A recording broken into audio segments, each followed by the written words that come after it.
have up to 6 people, so it's pretty rad. Hey, so welcome to Radical Books and Politics. Super excited. Happy birthday, Misael. How are you? Oh, it's nighttime. Oh, thank you. I'm doing good. I'm good right here. Yeah, it's nighttime out here.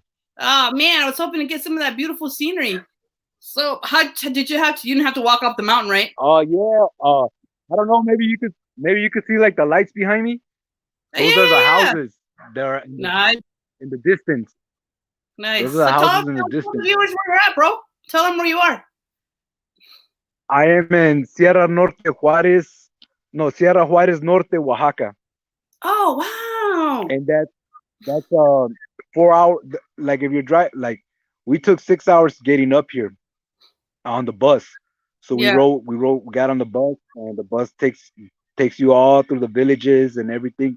We pass on Guelatao, where Benito Juarez was born, Oh, and nice. the first indigenous president of Mexico. Right, So right. maybe the only one, but The only one. yeah, yeah. Well, We pass that village. Yeah, sweet, man.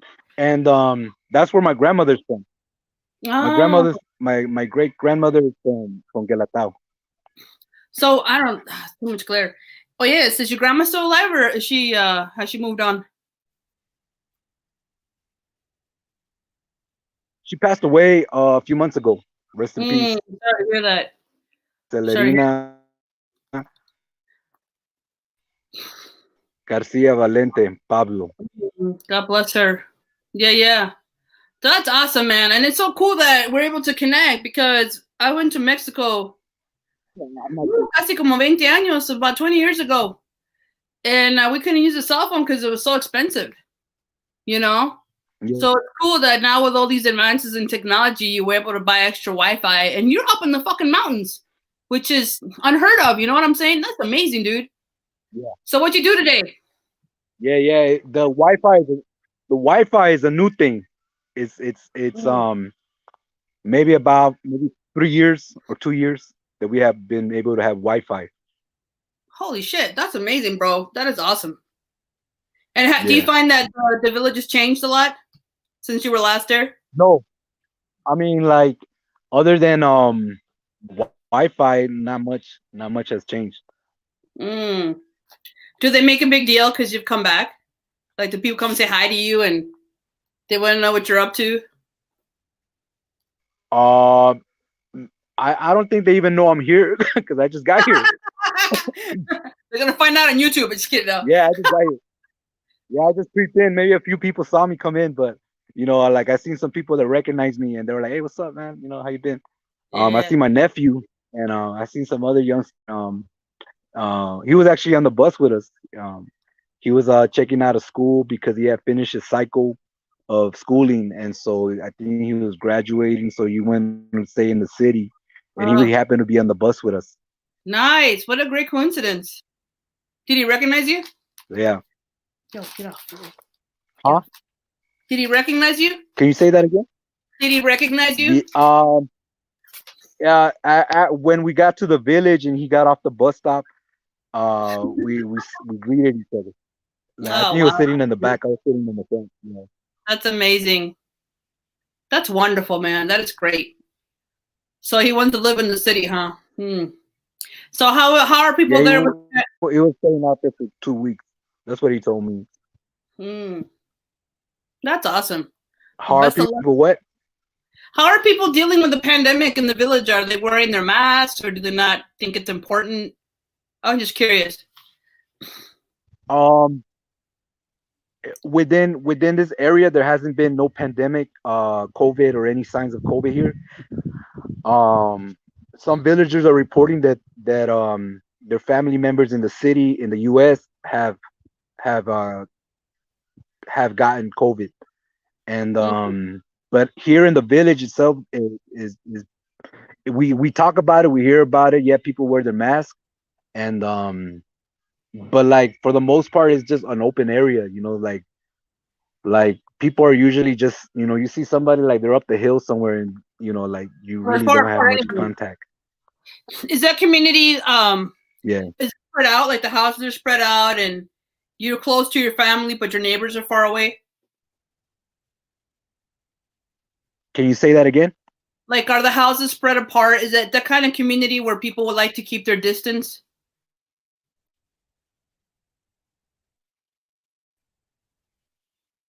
Like, are the ranchos spread apart or the We have the opportunity to spread out. Mm.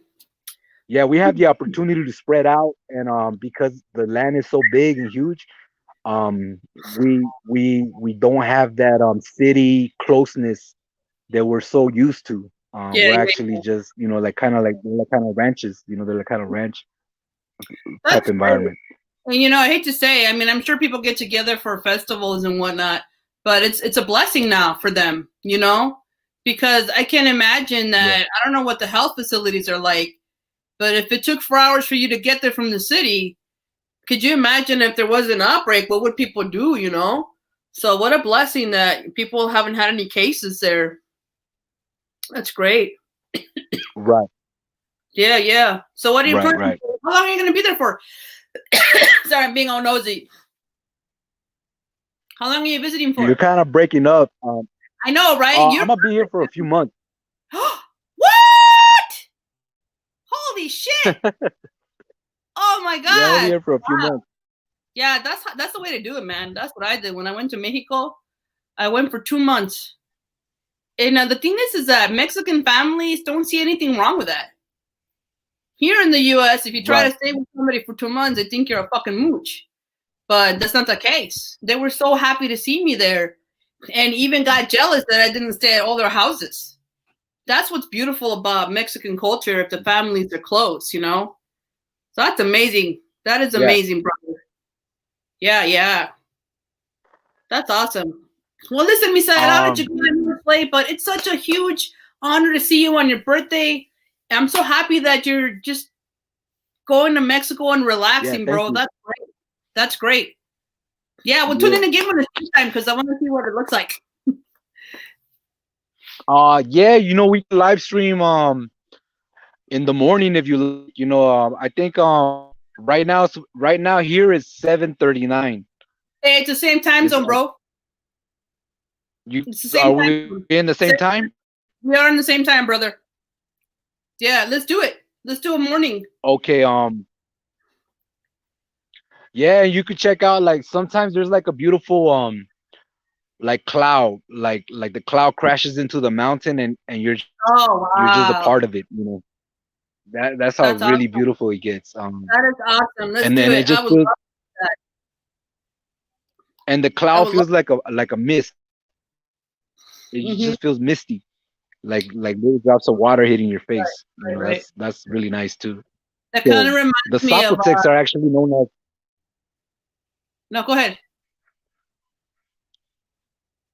The Zapotecs were known as people of the rain place. That's awesome. Now I was gonna say it reminds me of. And I guess yeah, you gotta come here maybe like around.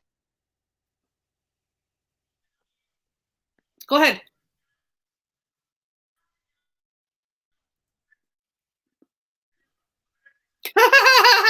I already lost my train of thought. Sorry, but I think there's a little bit of a lag. there's I forgot what I was gonna say, but go ahead. It's still good. I was gonna say it reminds me of the time when I went to the Navajo reservation that was way up in the mountains, and it had that same feeling, right? The mist, the clouds would come down, and you would feel it. And man, the first time I went for a puberty ceremony because they celebrate the passing of women and young men. And we were hiking up high, right? And all of a sudden, out of freaking nowhere, this crazy lightning storm. And we heard the grandma calling in Navajo, and the kids started hauling ass. So I started hauling ass, and then it was torrential.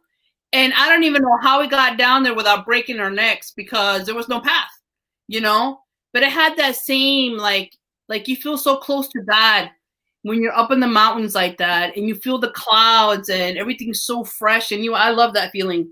I've only gotten it there because it was so high up, So there's something to be said about mountaintops that are so spiritual. You know what I'm saying? Right. So I love it. I love it. For sure. Well, Misael, thank you so much, man. This was a huge honor, and happy birthday again. Yeah, hit it. We'll try for tomorrow. I wanted to ask you, wanted to talk about our upcoming project. Sure. Right now, via the live stream? Or should I just hit you up later on Facebook?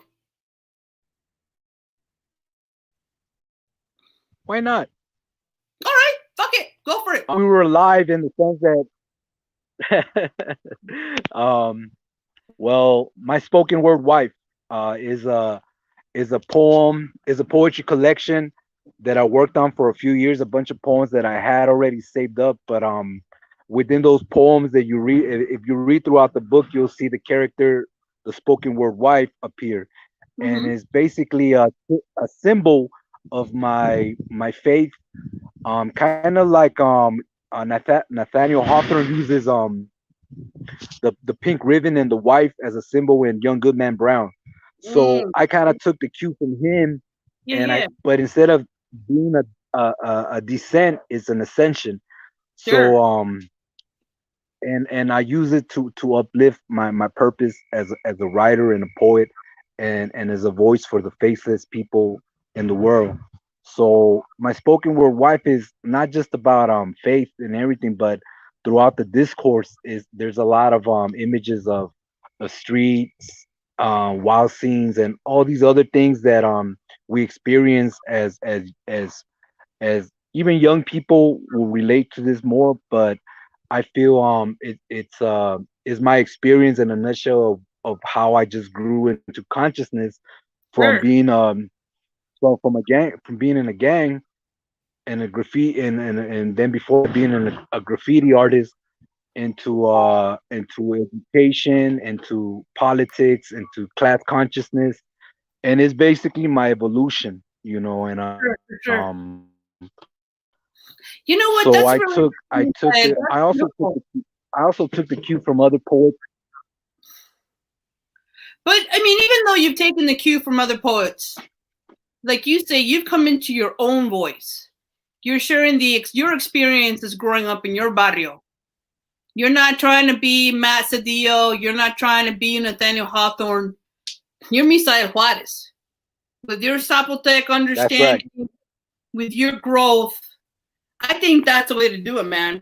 And maybe just to talk about the project itself, it might make sense to put one of the early poems in the beginning and one of the later poems at the end, so you can see that continuum. Right.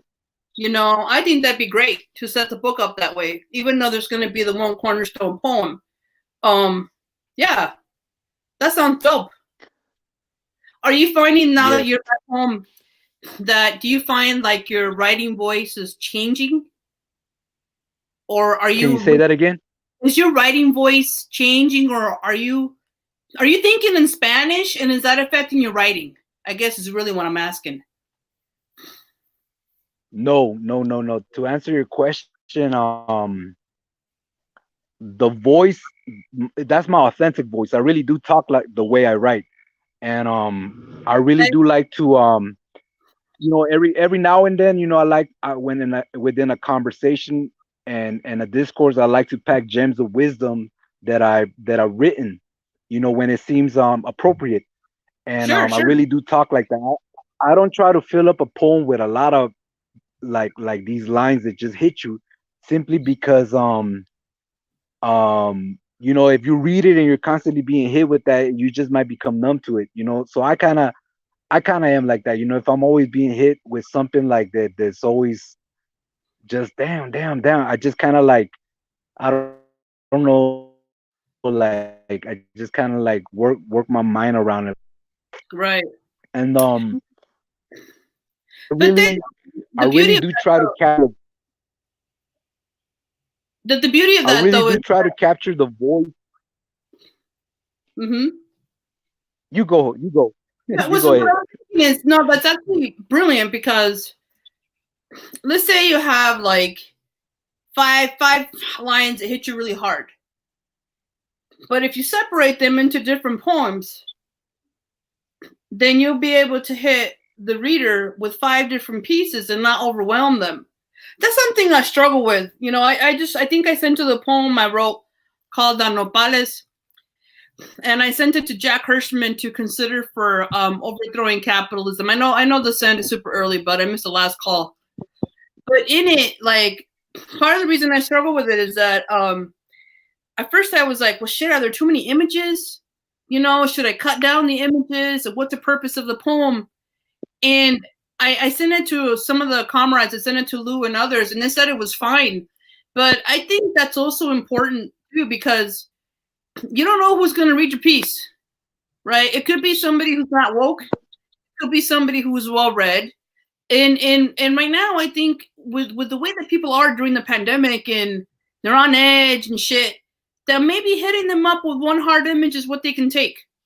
You know, I think that's really good. That's a good philosophy to have. No, that's cool. That's cool. Yeah, go ahead, Yes. Misael. Well, another thing about it is that when you start writing and you're catering this message, it's like I'm creating a package, right?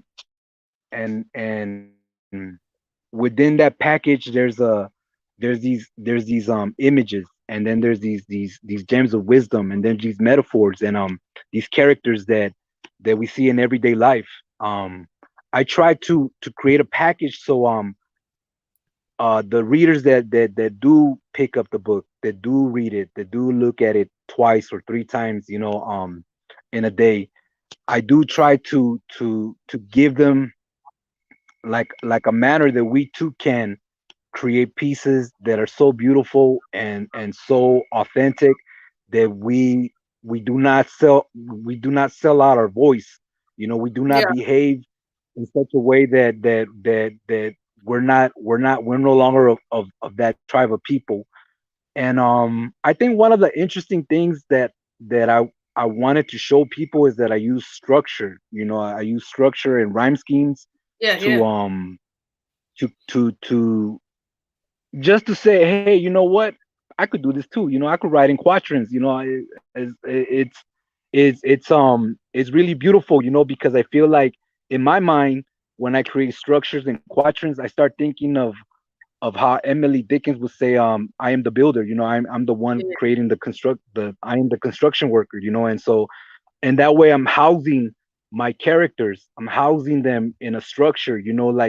I'm not like a wealthy philanthropist, but if I could do it at least in my poetry, maybe like and it will manifest in such a way that, hey, there's because it will manifest in such a way that people are housed, simply because of that gesture of housing them in a structure. And I like writing in flow and prose, and like making it look like a river, the writing, yeah. but a river is not what we need right now. There's so many homeless people, so I did it as a True. as a political act, and I really do enjoy crafting these structures a lot because it just I don't know, it just connects me to working class people. Like Yeah, I yeah, feel and that other stuff because we tend to build. We're the builders, like we're the working people, sure. and so I feel like that belongs more to us than it does to the other people because the rich people, because um they don't put hands on these structures. They might come in and say, yeah, I want this house here, I want this designer, this architect, and I want these class of people to build it. So I feel like that's ours too, as working class people. Right, right. No, I think it's lovely too that you've evoked Hawthorne, Emily Dickinson. That can be part of the organic intellectual, right? And even this idea of quatrains. I tend not to be overly structured, but when I am, I like to write the pantoum. The pantoum isn't as popular as the sonnet and others, but it's a very organized way of repeating lines, and I just love it. I haven't been able to do a rhyming pantoum yet, but I'll show you one whenever I get a chance. That there's something to be said for elevating these traditional forms and making them ours. Because you're right, we build the houses, we build the fucking nation, we build the wealth. You know what I'm saying? but it's a ruling class that controls and owns everything.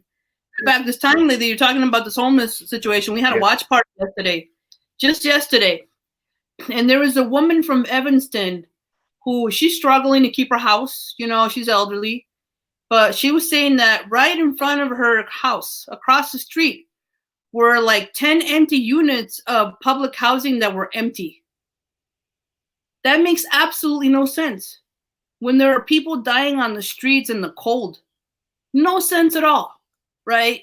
So that's why we got to take it back. I mean, there's no reason for anybody to be homeless anywhere. Really, we got the technology to make tiny houses. Exactly. We have an abundance of materials, an abundance of food, enough work to go around for everybody, enough medical supplies for people to everybody to get the vaccine for free. Right. And that's what's so damn unconscionable, man. Just kills me to hear all these tragic stories. Exactly. That this woman, I don't know if you know, I was listening to this woman talk about how she became homeless and her struggle, but she started crying because she recounted about this veteran who froze to death, and this man who died gave her freedom. And how did the nation thank him? It didn't. You know, so that to me is just unconscionable, just totally wrong, you know. But yeah, man, I love that philosophy, Misael. I always learn something new whenever you break down your structure, and I admire that of poets that have such a, like, you've thought through your process. You know, I'm still trying to come to grips with mine, but I think it's amazing. You understand your structure. You know, you have a discipline, and that's amazing. That's what I think separates the poet who's coming into their voice and the poets that have mastered their craft. You know what I'm saying? I think so. Yeah, yeah. All right, love. That's a lot of wisdom to break down. I will hit you up in the morning. What time is the sunrise? What time do you get up? I don't want to wake you up like at 6. Be like, yo, let's go. I don't know. Like, I have company that's coming like around 7 o'clock. But some we're gonna have breakfast. You know, that we're gonna have breakfast, and I don't know what we're gonna have. You know, but we're gonna have breakfast. We got some bread. We got coffee, and you know, we got chickens laying eggs. So you know, we're gonna have that. So maybe around. Yeah.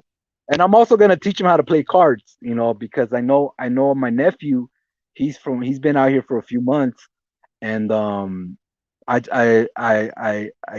you know, I bought this set of like a poker set, you know, where you have the chips and everything. So I wanted to I said let me show him how to play cards. Nice. You know, so anyways, but thank you for the live session. I really appreciate it. And maybe I look forward to engaging the audience more about what I guess my process as a writer is, my inspiration, and talking a little bit more about our project that we're coming up with Barrio Blues Press. You know, let's advertise it some more so we can get more writers to come on. I just have to advertise it because when it's on the fly, nobody shows up. Right. But maybe give me like 3 days to advertise and get some people on. Maybe we'll get Steve Teixeira on too. You know, so we can talk about writing and some of the other friends that we know are poets. Let's do it. You know? Okay, mijo, peace. Love you. Have a good night. All right. Good day. Peace. Thanks for watching, everybody. Bye. West Side. South Side.